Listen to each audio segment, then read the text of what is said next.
The day my son was born, I knew my entire life was about to change. I remember it so clearly when the nurse handed him to me because he just looked me directly in the eyes. And I lifted him up, put his face right next to mine, and whispered, "Welcome to the world, son. I'm so grateful I get to be your dad. I'll always be here for you. I love you so much." As time went by, he grew up so fast, crawling, teething, finally walking and talking. And as a father, I was so proud that I got to witness all of these precious moments. Above all, my favorite moments were watching his love grow for his mom. And man, does he love his mom. So much so that he even began to express his desire to be like her. To have long hair, to wear makeup and dresses, and to paint his nails. Every time we went to the store, he would just run to the Barbie section. He loved Barbies, especially the blonde ones, because they reminded him of his mom, and he would call them Mommy Doll. It didn't take long before he owned a Barbie doll. A blonde Mommy Doll that he took everywhere. He didn't even nap without it. And I just thought it was so cute that he loved his mom so much. Anything to do with princesses got his attention. I can't even count how many times we've watched the movie Frozen together. Every time Elsa came on the screen, his face would just light up. Don't get me wrong, he loved his daddy too. When I would leave for work, he would block the door with all his might.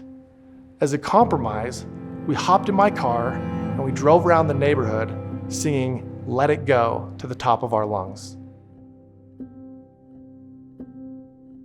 After the ride, I would drop him off at the house on cloud 9, and I would head to work with a little extra energy myself. One particular day, we were getting ready to leave the house, and we had a rule: no wearing dresses and dress-ups outside the house. We told Nixon in order to leave, we had to take his dress off, and we had to leave his Barbies there. And it was a massive fight. Eventually, we were able to get the dress off, and we were able to leave. And later that day, he went to play with some friends. I was the one who picked him up from the friend's house. And when I got to the door, I was greeted by my son with a Barbie in each hand, a dress on, a wig, and full makeup. When I told him it was time to go, he threw an absolute temper tantrum. We had an intense game of tug of war, taking these dolls and this dress off. I was so embarrassed as I left his friend's house that day. I could feel myself starting to wonder what his friend's parents thought about him, what they thought about me as a parent. And I would get angry as thoughts would creep in about the potential of kids making fun of my son. And worst of all, I caught myself thinking, why can't he just be normal? Why can't I have a boy who wants to be like me and play sports? Instead, I have a boy that would rather be a girl. And as I expressed these thoughts, it wasn't just affecting my relationship with my son. It was also affecting my relationship with my wife. I even blame my wife for causing him to be this way. She was the one buying him all the dolls, painting his nails, and playing dress up with him.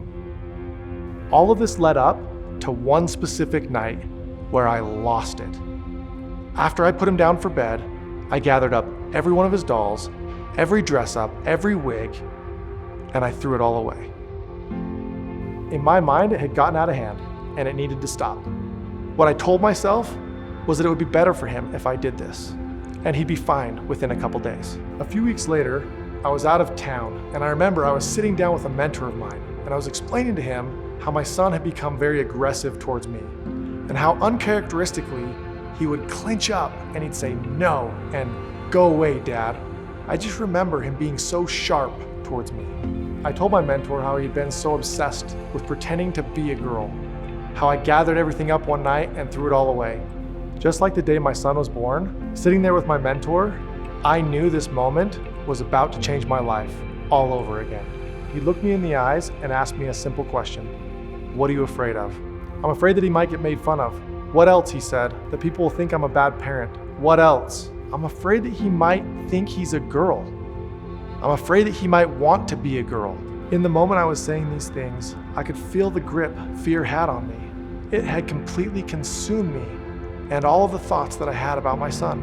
The day I threw away all his dolls and dresses, I was living in complete fear. and had no clue because I was so focused on what I didn't want.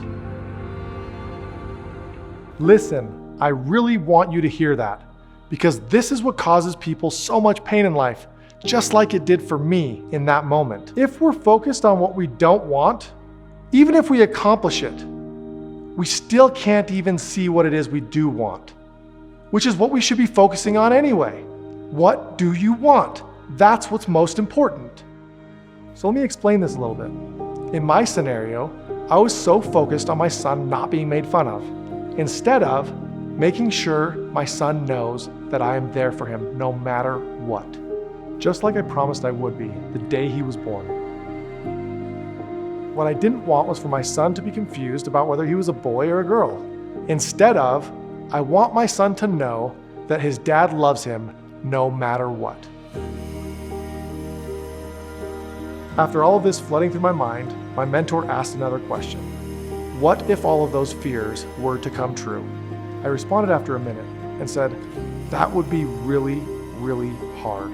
Would you still love him? Yes, of course. I didn't even hesitate. Then my mentor's final question. What do you really want most? As tears filled my eyes, I said, I just want my son to know I love him, that I accept him as he is, that I want him to be happy, and that I will always be there for him, no matter what. The next morning when my plane landed, I went straight home, so clear on exactly what it is that I wanted.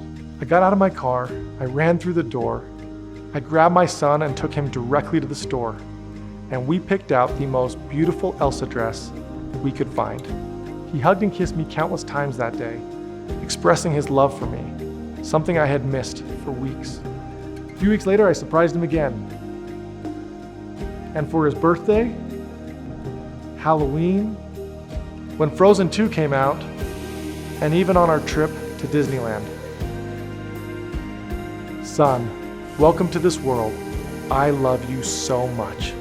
There's nothing I won't do for you. And I'm so grateful I get to be your dad. What do you truly want?